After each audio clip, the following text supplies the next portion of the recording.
assunto continua a preencher muitas páginas de jornais diários, continua também a ser tema de toda a imprensa nacional. Estamos a falar da morte de Carlos Castro e agora daquilo que vai acontecer a Renato Seabra, ele que é apontado como o jovem que matou realmente Carlos Castro. Mas há muitas dúvidas, até porque o assunto está a ser resolvido nos Estados Unidos e, portanto, nós temos sempre dúvidas daquilo que poderia acontecer se fosse cá em Portugal, e fala-se muito agora nos exames psiquiátricos. E por isso mesmo eu tenho aqui comigo o professor Luís Maia, nosso convidado uma vez mais, e também o Dr. Raul Mota Cerveira, que é advogado, também volta ao programa para esclarecermos aqui algumas coisas e para tentarmos perceber como é que um jovem português que acaba por ser detido nos Estados Unidos, que comete um crime nos Estados Unidos, está a ser avaliado. Porque, primeira pergunta logo, fala português, está a ser avaliado por pessoas que falam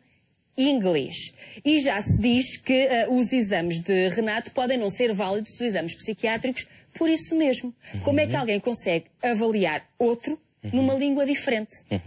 Consegue-se? Bom dia, Cristina. Bom dia.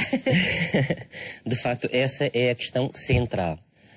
Eu gostava de partir do princípio que o que nós estamos a debater é uma questão que foi lançada, está em cima da mesa enquanto uma hipótese, a questão dos testes. A questão da língua já não é uma questão hipotética, já é uma questão efetivamente verificável. Só para dar um exemplo, mesmo com a utilização de um tradutor, é dito na comunicação social que o Renato se entregou às autoridades. É preciso saber qual foi a primeira coisa que ele disse. Por exemplo, se ele disse, I just killed someone, ele disse, eu matei alguém. Se ele disse, I just murdered someone, eu assassinei alguém. Assassinar implica já uma outra intencionalidade. Por isso, ainda hoje, eu estive em contato com o agente da Polícia Judiciária e o protocolo aqui e nos Estados Unidos também é. O que parece é que não foi feito. Não sabe é porquê. É de cada vez que alguém é detido em flagrante delito, ou não, mas que é já suspeito de ter cometido um crime, tem que ser chamado imediatamente um tradutor e esse tradutor tem que explicar os direitos a esse indivíduo, a esse suspeito. Antes dele dizer o que quer que seja. Antes de dizer o que quer que seja. Até porque, independentemente da barbárie que possa ter cometido qualquer um de nós, todos nós temos o direito, o doutor poderá depois ajudar-me, à não autoincriminação. Mas quem é que escolhe o tradutor? Porque deixe-me dizer-lhe que eu, se não falasse nada de inglês, não é? Eu falo. Há uma pessoa ali que traduz. Como é que eu sei que ele está a traduzir aquilo que eu estou a dizer? Não é? Mas, de facto, é difícil controlar isso. Mas eu pegava naquilo que a Cristina disse muito bem no início, que é a questão que causa, por assim dizer, maior estranheza, ou pode criar maior estranheza aos telespectadores. Como é que, sendo o Renato Seabra português, o Carlos Castro português, habitualmente residentes em Portugal,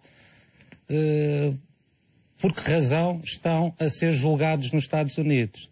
E estão a ser julgados nos Estados Unidos pela única razão que o crime lá foi cometido. E isto tem toda a importância depois para limitar todas estas questões que agora discutimos, que é o facto de ser a lei dos Estados Unidos que é aplicada. E isso tem consequências, designadamente, e desde logo no que estávamos a falar, quanto à questão da escolha do intérprete. A escolha do intérprete foi, obviamente, ou ter-lhe sido indicado o intérprete por iniciativa de quem necessitava traduzir, não é? Obviamente que o Renato Seabra, e a partir do momento em que tivesse acompanhado por um advogado, por exemplo, poderia escolher um outro intérprete ou poderia substituir o que lá estava, não é? Portanto, mas isto só depois já de ter um advogado, não é? Exatamente. Que não acontece quando ele é detido. Exatamente. Logo quando ele foi detido, tanto quanto eu julgo, houve uma questão que não foi devidamente acautelada, não é? Nós vimos muito nos filmes aquela expressão, quando alguém é detido, que é, tem o direito... Até se lê uma série de coisas, não é? Tem o direito de se manter em silêncio e tudo o que disser pode ser usado contra si, tem direito a um defensor. Isso aplica-se também, obviamente, ao trator, desde logo porque o próprio Renato Seabra, quando aquilo lhe está a ser dito, poderia não compreender ou alcançar o que lhe estava a ser dito. É por isso que a defesa quer anular agora a confissão que ele fez de que, dando conta de que tinha sido ele a cometer o crime? Pode ir por aí? Porventura pode ser um dos argumentos. Já tínhamos falado na última vez que aqui estive sobre uma questão que era importante, que foi o facto do Renato Seabra, quando confessou, não estar assistido por um advogado. E até que ponto é que isso, por assim dizer, turvou ou sugestionou a declaração que ele fez. Essa é seguramente uma das questões a discutir. A questão do trator será, por assim dizer, mais um elo na engrenagem e tudo somado dará um resultado. Mas voltando aos exames psiquiátricos, porque nós, a esta distância, começamos a pensar, bem, ele nunca mais sai do hospital psiquiátrico, não passa para uma prisão. Isto é sinal que realmente não está bem. Deve existir ali um problema. É sinal ou não é sinal? Ou eles querem realmente avaliar de tal modo o caso para não haver a mínima falha?